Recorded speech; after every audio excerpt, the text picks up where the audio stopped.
২৭ বছর ধরে অভিনয় করি। ২৬ বছর ক্যারিয়ারে আমি দীপা খন্দকার হয়েছি।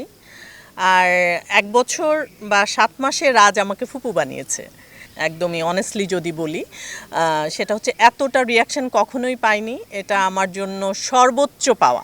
আমি মনে করি যে এই যে মানুষের ভালোবাসা বা রিঅ্যাকশন বা তাদের কমেন্ট, এটা হচ্ছে আমার জীবনের সবচেয়ে বড় পুরস্কার। ফুপু পরিবারে তো অবশ্যই গুরুত্বপূর্ণ, তবে আমি আমার ক্যারিয়ারের জন্য ফুপু কতটা গুরুত্বপূর্ণ আমি যদি এক কথায় ছোট করে বলি, সেটা হচ্ছে ২৭ বছর ধরে অভিনয় করি। ২৬ বছর ক্যারিয়ারে আমি দীপা খন্দকার হয়েছি।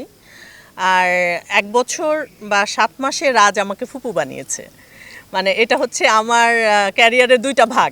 একটা ভাগে আমি দীপা খন্দকার হয়েছি, একটা ভাগে আমি ফুপু হয়েছি। তাহলে বুঝতে পারছেন যে আসলে কতটা ইম্পর্টেন্ট আমার জন্য।